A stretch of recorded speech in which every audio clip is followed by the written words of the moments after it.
السلام علیکم ورحمۃ اللہ وبرکاتہ۔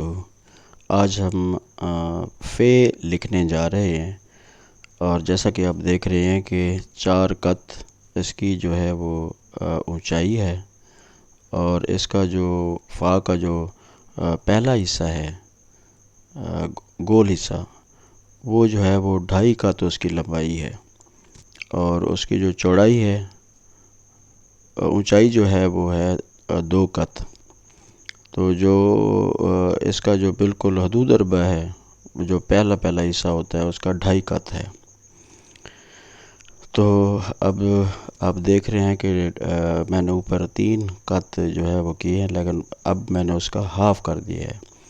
تو اب اس کے آگے جو ہے نا، وہ جو فا جس کی وہ لمبائی ہوگی، وہ ہوگی 4 قط مزید، جو اس کا بے کی طرح کا حصہ ہوتا ہے۔ تو یہ پورا جو ہے نا، میں نے حدود اربع دے دی ہے، اور آپ نے بھی ایسے ہی کرنا ہے۔ تو اب جو ہے وہ اس کا حدود اربع اور بھی ہم وہ بنا رہے ہیں، تاکہ جب ہم اس کو لکھنے بیٹھیں تو ہماری جو حرف کی فے کی جو اونچائی، چوڑائی اور اس کا جو وزن ہے، وہ بالکل برابر اور سیم وہ ہمیں حاصل ہو جائے۔ جیسا کہ آپ دیکھ رہے ہیں، یہ فے کا پہلا حصہ ہے، اور یہ 2.5 قط میں آ رہا ہے، اور 1 قط جو ہے وہ مزید جو ہے ہم اس کو نیچے لے کے آئیں گے، اور پھر ہم سٹارٹ کریں گے جو فاصلہ نیچے 1 قط کا چھوڑ کر۔ تو یہاں پر دیکھ رہے ہیں آپ کہ میں نے اس کو بالکل ہی وہ 1 قط کا فاصلہ میں نے وہ چھوڑ دیا ہے، اور اب جو ہے وہ اس کا جو دوسرا حصہ ہے وہ میں مکمل کرنے لگا ہوں۔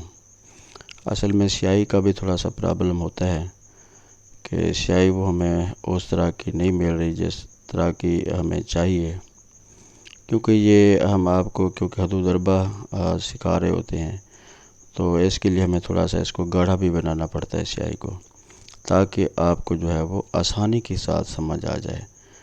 اگر ہم اس کو بالکل فلوئنسی کے انداز میں لکھتے ہیں تو پھر آپ کو اس چیز کا اندازہ نہ ہوتا۔